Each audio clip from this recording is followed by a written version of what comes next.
Hello, and thanks for welcoming us. This panel today will discuss what operating a streaming service in several countries entails and how the rise of streaming has impacted production.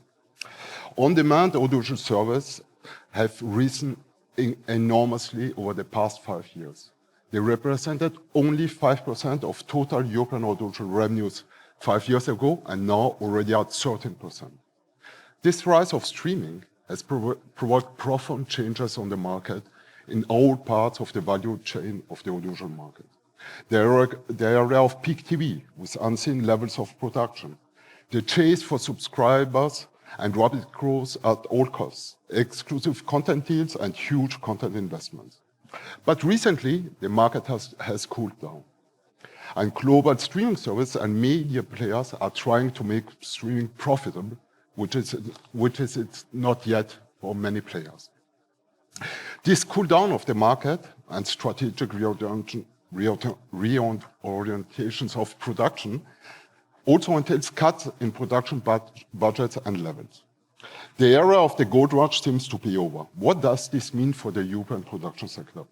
The title of the panel is Europe Territory Divided by Global Streaming Services might suggest that streaming services are mainly responsible for the investment in human content. But in a study published last year, the Observatory has found out that global streamers represent 16% of all original European content investments, with private broadcasters accounting for 43% and public for 41%. So we have seen broadcasters are pushing the production of European original content. We have with us two representatives of broadcasters who have also launched their own streaming service and are active in production. Julia, let's start with you. Viaplay, I think, is a perfect example of a European media player who has quickly adapted to the streaming market. Operating at its launch only in the Nordics, you have quickly expanded in several territories and even continents. You also operate Viaplay Select for operators and platforms. Could you please give us your insight and experience into launching into so many new territories at such a fast pace and how you have taken into account local specificities? Of course, thank you, Christian. It's wonderful to be here and to talk about Viaplay. And yes, indeed, we have had a rapid expansion. We've gone from 5 Nordic markets to 13 in the last 2 years, direct to consumer, and sort of 26 territories with the Viaplay Select model, which I'll talk a little bit about later. And yes, I mean, we've been a broadcaster for over 30 years, operating in Europe and predominantly the Nordics and Eastern Europe. So we bring a lot of experience to the table. We were an early adopter of video on demand, and we launched our first version of Viaplay, which was Viasat on demand then in 2008. So we have been building certainly the platform investments to enable that very early. And then, of course, content has been sort of key for our strategy and local storytelling in particular. So what we saw is Nordic noir, as it has been known in the past, and I know it's changing, has resonated with audiences that are not just in the Nordic markets, but well beyond, certainly into Europe and internationally. And on that basis, making investments in that in original content, and then also looking at markets where we see alignment and opportunities, has sort of was part of the reason we would look at Eastern Europe, into the Baltics, the Netherlands and Poland, which have been the markets we've gone into. And I think we bring a unique mix of content. It is very much the local storytelling. We started in 2016 with 5 original productions in Sweden. Today, this year, we will premiere 130, and that is a lot of Nordic content, but also in all the markets we've gone into, we want to commission local stories. And so we're commissioning around 5 per year in the new markets, and we hope that will resonate with local audiences as well. Okay, so already a great investment into local content in the new territories. But when you enter a new market, global streamers are already present there. What are the challenges when you compete with them? And you mentioned Viaplay Select, local partnerships with telecom players, operators, really a big part of Viaplay's expansion strategy.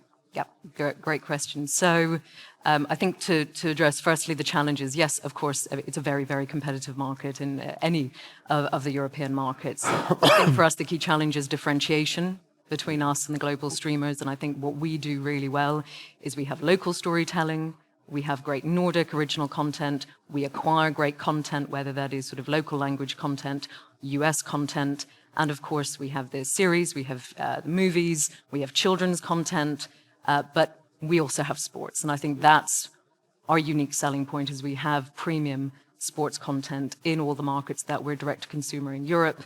And we really see that as a way of going in and connecting to local audiences as well.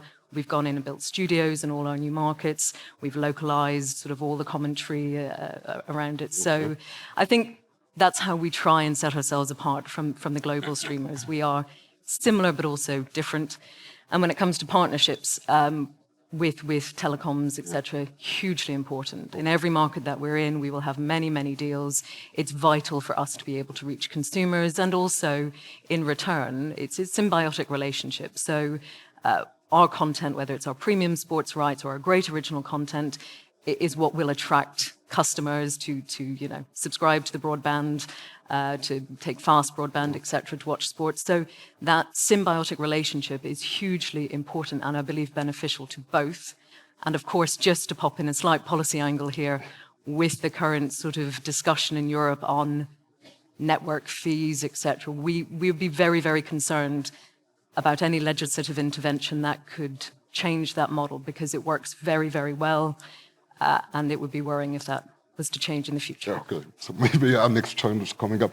But Viaplay is also available in Poland, an Eastern European country. And could you please tell us how you have adapted to the Polish market? And do you see any difference with how you operate as well as in Western Europe? What are the specificities of an Eastern European operation? Sure. Poland is a hugely important market for us, huge potential. That I think we spotted very, very early in Poland.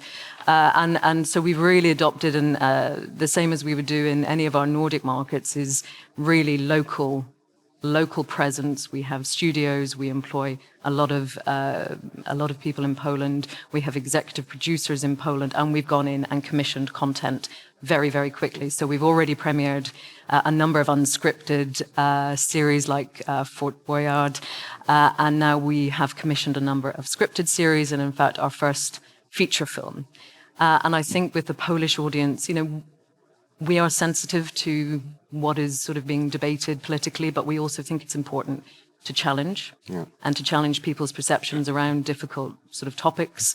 And we want to bring, we don't see any reason why Polish sort of scripted content can't travel internationally in the same way that Nordic content has, and that's what we hope to foster and develop over time as well. Okay, so thank you very much, Julia. Daniel, coming to you. Sky is an important player in the European TV market and streaming market. You operate in 6 European countries, and with Sky Showtime, now you have a streaming presence in 22 European markets. You're also a producer with Sky Studios, and with Comcast, you have a global media player as a parent company.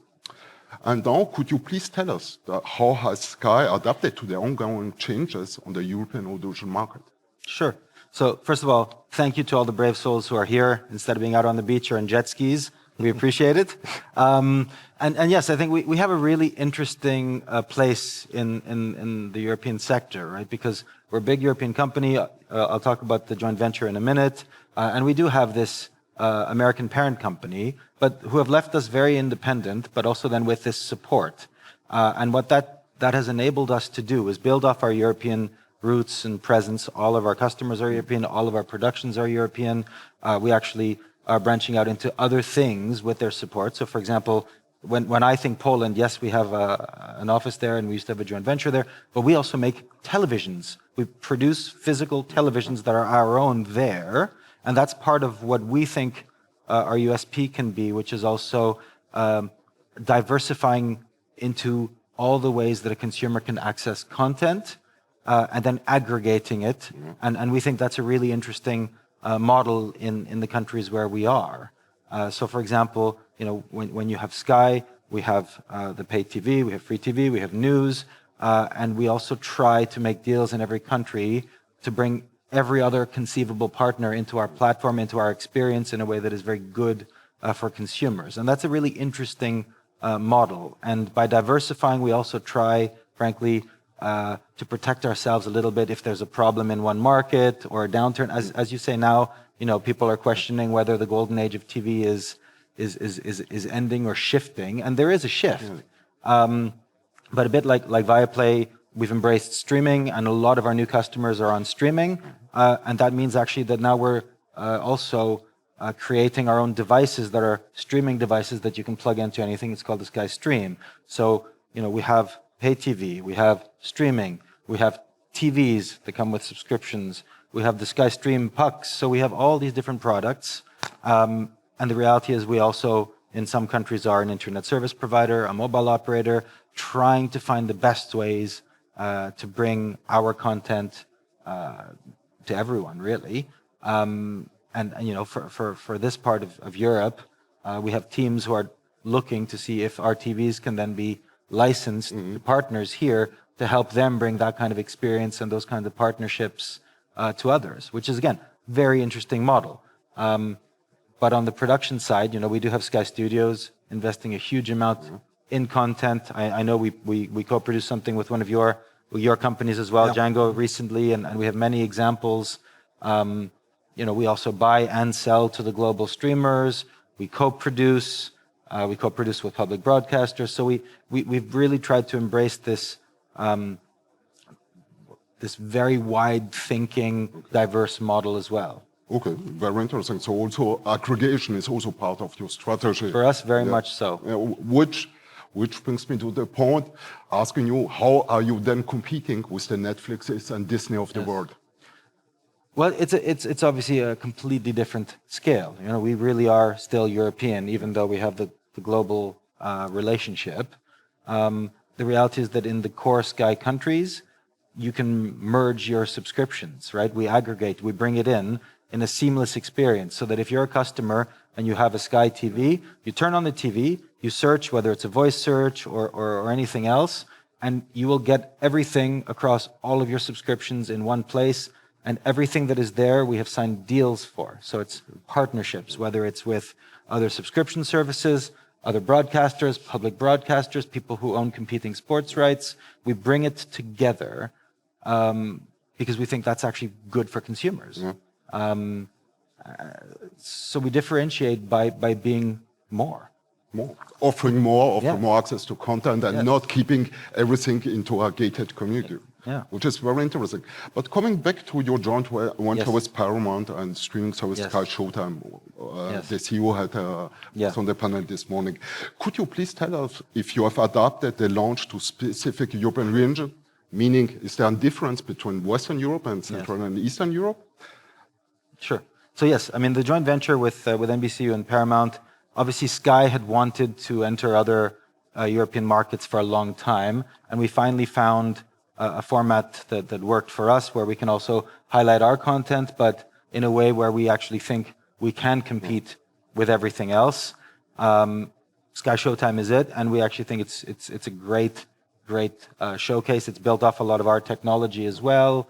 It's got a lot of European content, and you're right. It very much takes a slightly different model to Viaplay because it doesn't have sports, but it has a lot of local productions, and I think the goal is to have quite a few local productions, as Monty was saying this morning, sort of per territory. The pricing has been adapted a lot, and I think the key point from hearing the Sky Showtime teams talk about it is that it's very much trying to be the partner of the local champions as well. So in each country, trying to partner with the local champions to bring something new and extra to them, whether you're a telco or whether you're in other parts of sectors.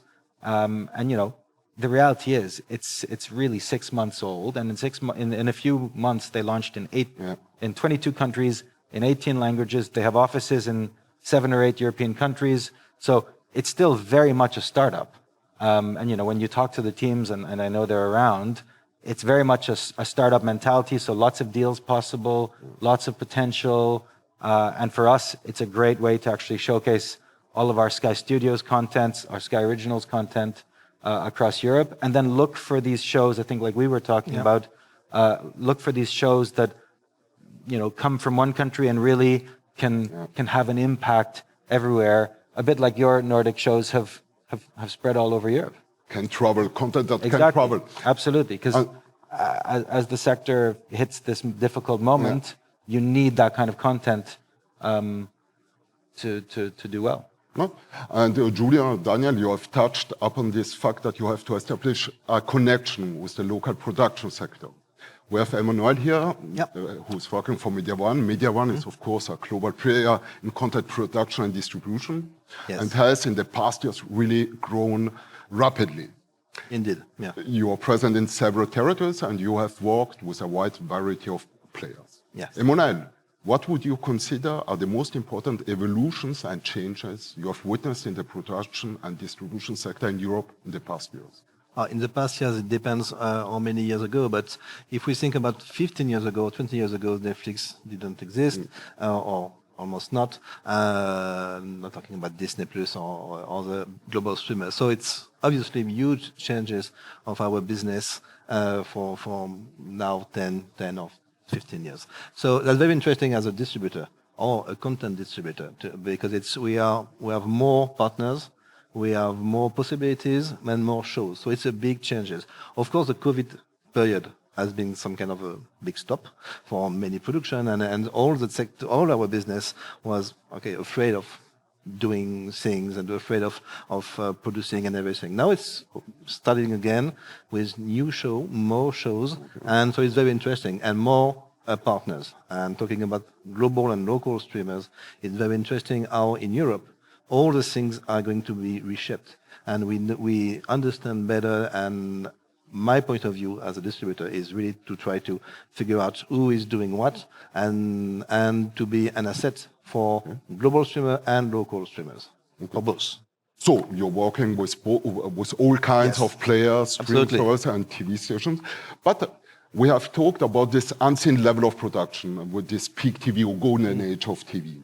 And it was mainly pushed by streamers, but now we are in kind of a rebalancing act. Nobody knows where it will go, but we are feeling that the sector is rethinking things. But how has then Mediawan managed to find its place in the distribution sector? Well, we managed to, talking about Mediawan rights, which is a bit different. So as a distributor, our part has changed over the years. Now we are not only giving money to as a distribution rights, we can commit at a very early stage. And it's very important for us to commit and to help the producers at a very early stage to help him to finance him or her, to finance his Bible, his scripts and everything, and to help him to finance his project and to find the good partner. So we are more and more, we try to be more and more a true partner for every producers and broadcaster, because I'm working a lot also with broadcaster or streamers and trying to find the good way. And that's what's really new, is our role as distributor is really a matchmaking matchmaking job between different parties, talents, producers, broadcasters, and trying to find a way to finance it. And that's what we are trying to do. And because we have many production companies in Europe and in the US, so we try to always to do some connection and co-production, co-financement, co-acquisition, pre-acquisition, and we have many different ways. It's very interesting. Well, very good. Indeed. And could you tell us if you see a difference when you work with a traditional broadcaster compared to a streaming or global streaming service? Are there any difference you see? Or? Well, it's nowadays it's less different than 2 or 3 years ago, or even 5 years ago. 5 years ago, global streamer, let's say Netflix, wanted everything and every rights for every territories and for 50 years. Not that, but almost. And it was okay. It was okay because they gave a lot of money. So it was, and every producer wanted to work for Netflix because it was very trendy and it was very good on their resume. Now it's different. Now, because Netflix has changed, because the market has changed, maybe because of the COVID, or maybe because of Disney Plus, Amazon, a lot of new partners. And so now that's very interesting because talking about global and local streamers. In the Nordics, for example, Netflix and Amazon are more and more present. So 5 years ago, there were very, very few because of Viaplay, because of Elisa, because of local streamer. Now they want to invest in local territory. So in a way, they are the same than a traditional network. Because they just want few territories, not all territories, depending if it's an original, but of course. But talking not about original Netflix or not original Amazon, talking about just pre-acquisition, co-production. They just want few territories, Nordics, Baltics, and the rest of the world is free for us to distribute it. So, which is very interesting because we can finance it both because they give less money, we can give the rest. So yeah, this is really interesting. So the market after like this rise for the streaming services have taken all the worldwide rights for the content. Now they are operating more and more like traditional broadcasters. I think so. Taking rights for only the territories in which they are interested. And of course they want the as worldwide, but sometimes they can accept to have first window with a linear network. So they are more flexible. So that's very interesting. So that means that we can talk with them and work with them, and I guess you two can work with them also because that's very well. You are in the same market, but it's very interesting, and I'm very optimistic about our business because the global and the local are more and more working together, and we have all the same goal: is to make some content. Yeah. Oh, interesting. I mean, the past 2 days we have heard so much about local content which can travel, which can export itself. I think this is really also a change in the audiovisual sector where, okay, we make content, but it has also to cross its own borders. But then what are the opportunities for a player like Mediawan in Eastern Europe? Are we talking about distribution and/or original production? Is original production sustainable in smaller countries? Well, I think so. It's talking about Mediawan. So Mediawan as a group with the production companies. I think it's very interesting and important for production company from Mediawan to go in Eastern, Central, and Eastern countries. I think there's a lot of things to do, a lot of talents, and a lot of energy. So I think it's quite important. It's also very important not to consider Eastern countries as servicing countries. That might be the tricky part. Sometimes, let's say, big countries like France can consider that, okay, I'm going to shoot in Eastern countries because they are less expensive. So my partner will be an executive producer or a servicing producer. And I think that's not the good way to think of it. I think we need to co-produce with them as real partners. So I think it's quite important, and for Mediawan rights, so for the distribution rights, I'm working on Eastern and Central territories for many years now, and think it's always tricky, but I think there is so much energy, so much things to do that we need to be there. I need to be there to try to find the good to help the producer also to bring their show everywhere. To the audience. And bringing the show to the audience, finding a show which needs to find its audience. We have discussed a little bit before the panel, and you were touching about this subject of maybe there's overproduction and it's becoming increasingly difficult to find audience for the content. What is your thinking about? Well, it's true, but I can think we could and Julia. Yes, but it's true that as a distributor, I don't know the numbers yet, but I think for 2022, we would have produced, except Bollywood and Nollywood, except season 2 and 3 and 4, something like 1,200 new TV series worldwide. 10 years ago, it was 400. So it's huge. That means, as a distributor, but also as a broadcaster, that means that when you say no to a TV series, talking only about TV series, when you say no to a TV series, it's not very important because you know that the next day you will have 10 other on your desk. So the competition is more tough, and the choice are more easier to make. So that's very difficult. And so yes, we are producing a lot, maybe more, maybe too much, but at the end of the day, what matters is the content itself. And when the show is good, it will last for 1 or 2 seasons. When it's not good enough, it will not. Yeah. So yes, it's maybe too much. Maybe even for us, it's difficult to see everything. That's why the number of episodes go from 10 episodes to 8. Now it's 6 episodes and even 4 episodes because the broadcaster cannot. And I think it's very difficult for them to buy a show and say, okay, I want to schedule 5 weeks. 5 weeks this show. If the show doesn't work, it's a huge loss of money. So that's so it's yes, maybe too much, but I'm confident there is still some very good shows, so that's very... Yeah, I mean, all these players are bringing out very good TV series. And Julia, coming back to you, Viaplay is also active in the production sector, many are in the Nordic production, but you have touched upon the fact that you are now launching also 5 original production in each new market. Could you please tell us in which type of content is Viaplay investing? What do you see works for you? Yes, well, I mean, we've seen the number of originals that we've premiered, as I said, has grown year on year. And obviously it's very exciting to look at content in new markets as well. We've always invested in a broad slate of content. We have done scripted and unscripted. And actually we look at markets, for example, the Danish market. I know we're going a little bit north here, but unscripted still works very, very well and is super popular. In Sweden, we see scripted is maybe a little bit more popular. Again, maybe too early to tell what is really working in our new territories versus not, but we see both scripted and unscripted have their place. So yes, we invest in a broad range. Of course, the sports rights sort of sit as something different.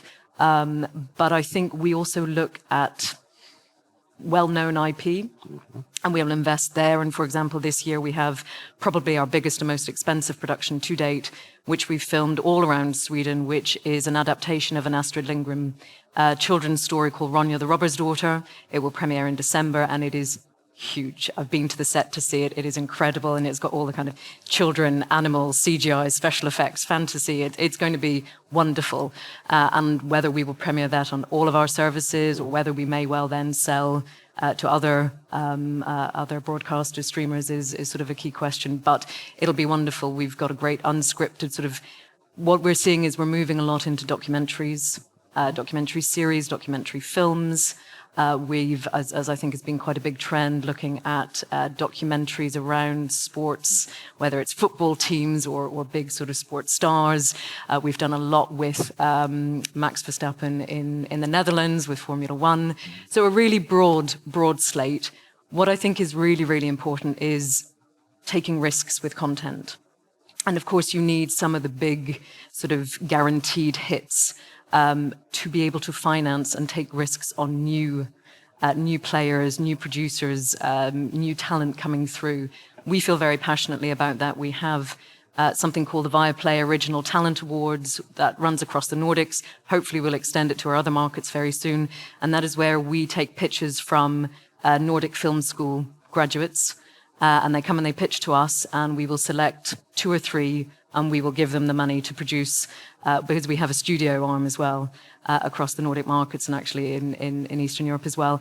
And they will be produced, and then they will premiere on our Viaplay service. And one was so good last year, or one that came through this year, it got a special mention at the Berlinale, first series, first time producer, director. I mean, it was amazing. No? So you're also supporting young creators, giving them a chance to access this market, which can be difficult for young professionals. But you touched upon the fact that you are also investing in unscripted and other originals. Now talking specifically about this region, do you plan another rollout of the service? Will it go along with other investments into original Eastern European productions?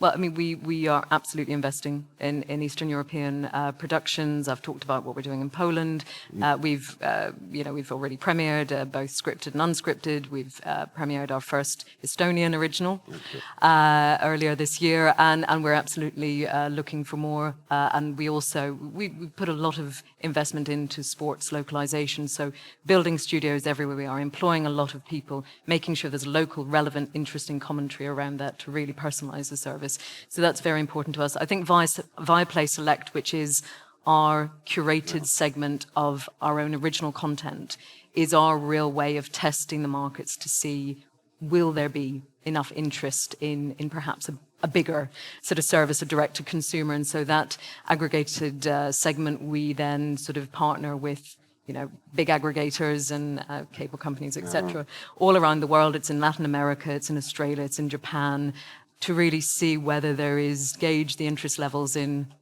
original content that we're producing, and then maybe go further. Maybe taking a little bit more risk then, but it's first touch bases, see how the audience absolutely is receiving your service.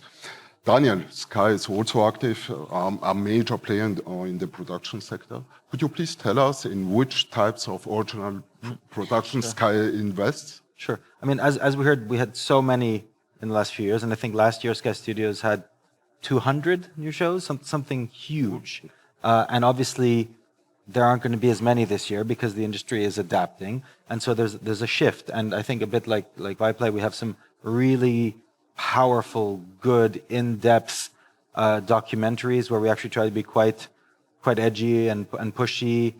We just did a screening a few weeks ago of one on the former King of Spain, Juan Carlos, which no one else would make because it can be a bit emotive for people, and it's just an amazing type of production that actually travels really well. That it's political, it's current, and so we're doing a lot of that. And then, indeed, I think as we read a lot of your reports, the cost of production keeps going up, right? So you have to change your priorities, and I think our Sky Studios CEO at the Lille Forum had talked about that a lot, about shifting a little bit to things that are really, really big and really going to capture people's imagination because there's so much out there. So we're shifting to things, I think, that capture people's imagination. So we have a really big one now, Day of the Jackal, which is with Eddie Redmayne. We're filming it across Europe. We have the Tattooist of Auschwitz that I think we're co-producing with you. That's filming in, I want to say, Ljubljana right now. But these are really big statement things that will get people talking, because that's, I think, in a lot of cases what you need to stand out, because there's so much content, great content, so much competition, and indeed, sort of trying to find the best partners in each country. So, we've done a lot with Studio Canal and Canal Plus in France because there's no direct Sky presence in France. We did Django with you. So it's really about finding the best way to be ambitious, knowing that you're going to make a bit less, that it costs a lot, and that the risks are very, very high. And then for us, of course, with Sky Studios, I think what we didn't have time to hear from Monty today is that Sky Showtime is also going to get a lot of new Sky originals that will then be also originals across Eastern Europe, and a lot of them will be created or filmed with that in mind already, right? So it's about being as adaptive as possible to thinking about what will work. And you touched upon the fact that co-productions are becoming important. Getting several partners on a project to divide the costs and to amortize it. Could I maybe get from each of you your thinking of the evolution of co-productions? Is this something we will see much more in the European production sector? Between partnerships between big media groups to produce premium content? Well, I think so. I think really co-production has a future, depending on what we call co-production. It could be co-financement, it could be co-acquisition. There is different type of co-production, but a real co-production meaning two producers from two different countries working all together to create a show. That's going to be, I think, the future. And if I have a dream in my career, it's to do not so much some co-production in Europe, but to do a European production.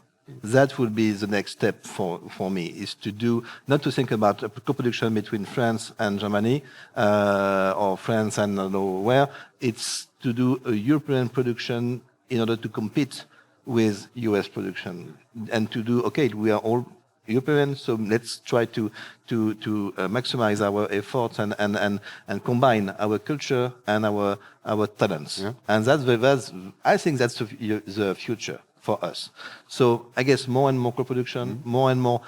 I've been in this job for many years now, and I remember 20 or 25 years ago trying to do some co-production with Germany, some co-production with England, and the answer was always, yes, with pleasure, give me your money, but please shut up. don't give me the money, but that's all. And more, that's not the case. More and more they say, okay, let's try to combine everything, let's try to work together. Sometimes it fails. Usually it fails, to be honest. Usually it doesn't work because you don't have your first broadcaster, but when it works, it's wonderful. Yeah, and we see also alliances between broadcasters. I mean, that's something. There's many ways it can fail, of course, but there's a will, I think. In every territory, for every broadcaster, there is a real will that we need to do. Anyway, we need to do it. Yeah. If we want bigger budget, we need to do it. Yeah, and Julia, Viaplay. I mean, you also co-producing a lot of content. How important are co-productions in your original content strategy?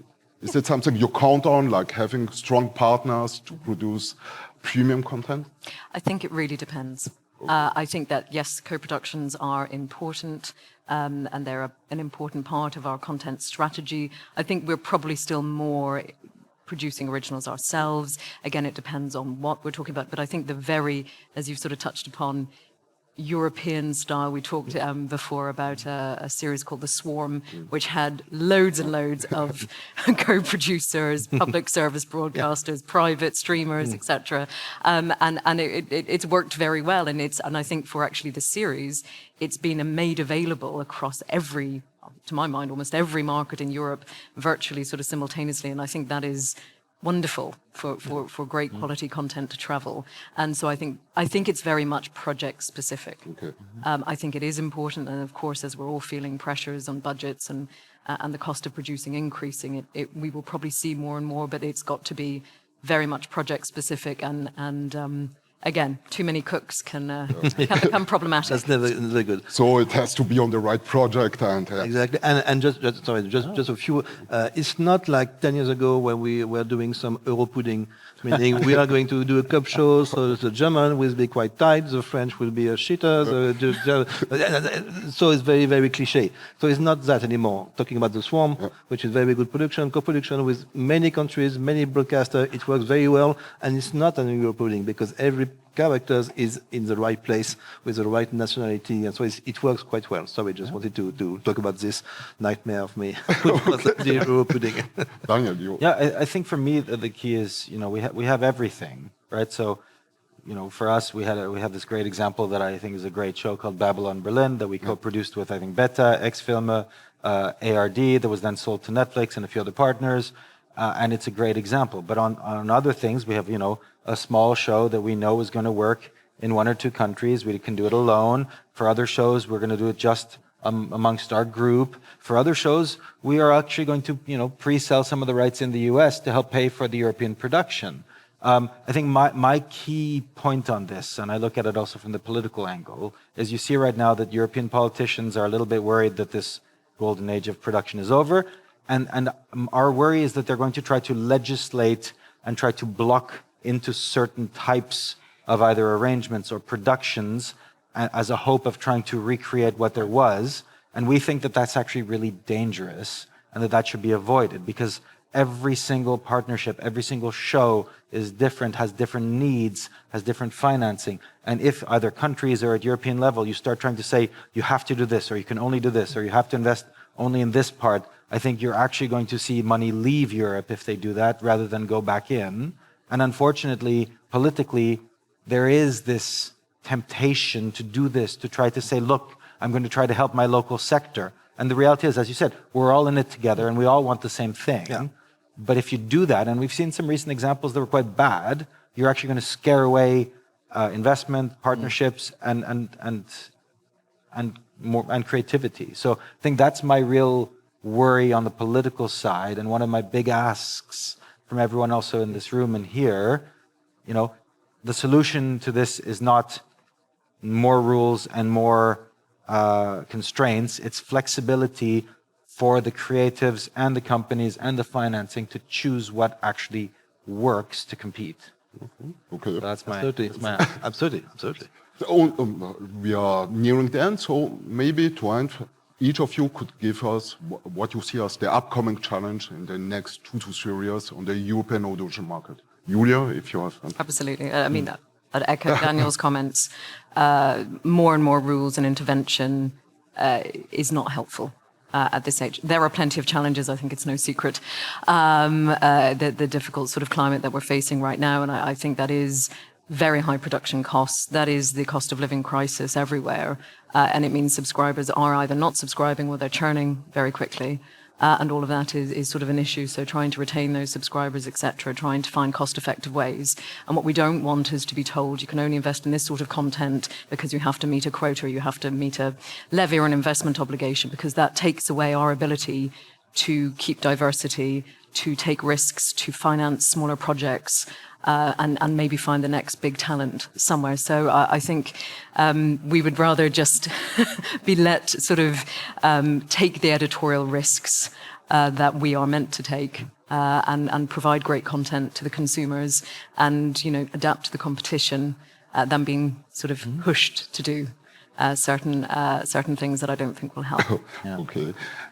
Daniel? Yeah. So I think from our point of view, there's a great opportunity, and there's also a separate threat. And the threat I'll start with first, so I can be positive at the end, is what Julia mentioned at the beginning with some of the big internet companies in Europe who are proposing an idea that streaming services or broadcasters that generate a lot of traffic end up having to pay basically a tax to the internet companies. And in an era of very tight margins and lots of challenges for the sector, if suddenly the streamers or broadcasters who are investing in buying content know that if they have something popular, they may have to pay an extra tax, frankly, that worries me for the whole sector. We and also Pickbox are in this European VOD coalition of streamers, big and small, and everyone there is worried about that. It's also about sports. So that's a big worry, because if suddenly we all are taxed because we do well, in terms of consumers wanting to watch, that worries me. On the positive side, we are very much embracing the sustainability of production. We have a new studio that will be the most sustainable in the world, where over half of all the energy comes from solar panels, where all the productions are green. We have these green production guidelines that if you don't sign up to, we won't work with you, and they're open, and we're trying to spread that as wide as possible, because if we think that if the entire sector can do this, it'll actually bring the costs down, bring everything up. It matters to the world, it matters to our consumers, it matters to us. I know you guys are leading on it too in the Nordics, because it's part of your DNA, and I know we've done it together on recent shows. So I think for me, it's a really positive challenge that we want to sort of address together. Okay. And yes, well, I do absolutely agree about the risk about too much regulation, about too much law and taxes and everything. I would say that our business is a very competitive business, but it's based on talents. And that's why I like is if the show is good, the show will remain. That's what I said, and that's very important to me, because we could talk about business for hours, about MG, about money, about production and cost and everything. But the core of our business is talents, is writers and directors and everything. And so the challenge is to let them create, and to give them all what they need to create, and in the best way possible. So the challenge is to let them create like they want. Okay, okay.